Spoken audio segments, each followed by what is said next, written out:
Regan Slaymaker for International Boxing News. Now the pleasure to be joined by the British Middleweight champion Nathan Heaney. Nathan, how are you ahead of this massive rematch against Brad Pauls, mate? Yeah, feeling good, mate. Obviously, that little trip down to London, which is nice. I've got the George Groves first live podcast later on that's going on, Shepherd's Bush, so that's going to be decent. But yeah, overall, mate, it's all good.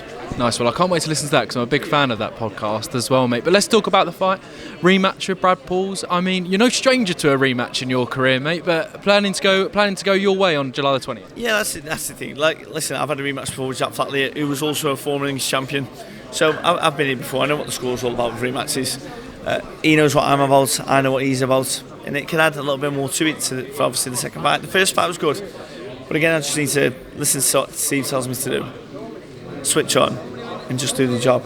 Definitely, mate. At the press conference, I was saying it was simmering well. It didn't get too personal. I thought it was good. What press conferences should be, but you were very, very evident that you won that first fight.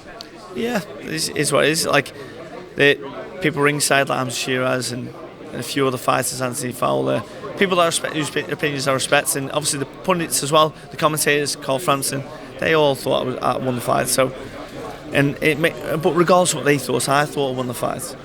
So, but he had two very, very good rounds. And let's say he won another 2 rounds, which I can definitely say he won another 2 rounds. He won 4 rounds out of 12 rounds. So. Definitely, mate. As well, before we get on to kind of the what's next after that, I do want to touch on your support that night. I mean, it surprises me every single time I watch you fight, Nathan, how many tickets you've sold and how loud they are as well. I mean, talk to me about the fans that have travelled you far and wide as well. Yeah, the most phenomenal supporters in the world. Like, because you can't even say in Britain, because like if you got the best boxing supporters in Britain, you got the best support in the world. Because I don't think anyone follows boxing like the supporters in Stoke do, to be honest with me. So yeah, the phenomenal, the noise they make. But this time it's going to be even better because I've got the side blocks of the seats, and there's about 1,000 in 2 blocks. So the wall of noise is going to be phenomenal. Definitely, mate. And you just mentioned to me off camera before the press has started, I think you've said you've already got 1,200 kind of reserved already. Yeah, so obviously I haven't got the tickets yet, so I don't put them on sale until I have them in the hands. But yeah, over 1,200 people, so it's amazing. So, and there's still 8 weeks to go, so hopefully that just, as I start delivering tickets and people see it, then a few more will come along. It's going to be really, really good. It definitely is, mate. I want to talk about obviously what's next as well. There's a lot of talk after the draw with Brad that maybe you were going on to the kind of that world level as well. But kind of is that what you'd like, a world title shot next? That's all I want. Yeah. So obviously the rumours about me fighting Adams were true. Like that was what was being lined up. But obviously the draw messed up the rankings a little bit, to be honest, with the WBC. So that mandatory sort of spot to fight for that sort of disappeared, and so did the fight, which is gutting. But it is what it is. But yeah, I want the opportunity to fight for a world title because it'd be amazing.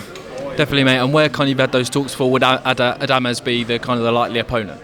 I haven't got a clue. But yeah, no, it probably makes it a little bit harder now. He's the full WBC world champion. Before it was for the interim, but it would have been for the full WBC now. Who knows? But no one would give me a chance against Adams. But I believe I could do okay. But it is what it is. And it's opinions and all that. But I believe I've got some half decent ability about me. I agree with you as well on that regard, mate, as well. I do want to touch on the middleweight division.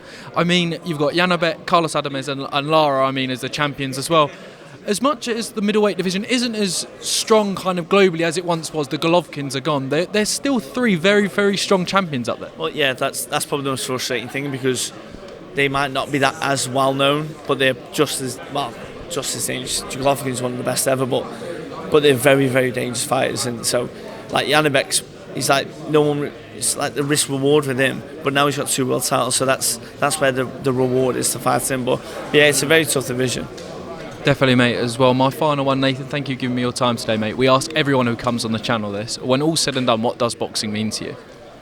Boxing means everything. Like in terms of obviously, it's just everything. It's just my life. It's the only thing I'm passionate about. I need to find a new passion when boxing finishes. But yeah, boxing means passion and everything, and it's just my life. Definitely, mate. As well, actually, final one. Is the Tash coming back for the fight? No, no. The Tash isn't coming back. No, it's if it comes back, it'll come back when I fight. When I fight at the ground, it'll come back. Perfect. Well, I look forward to seeing that as well. Nathan Heaney, thank you very much. Cheers, mate. Thank you.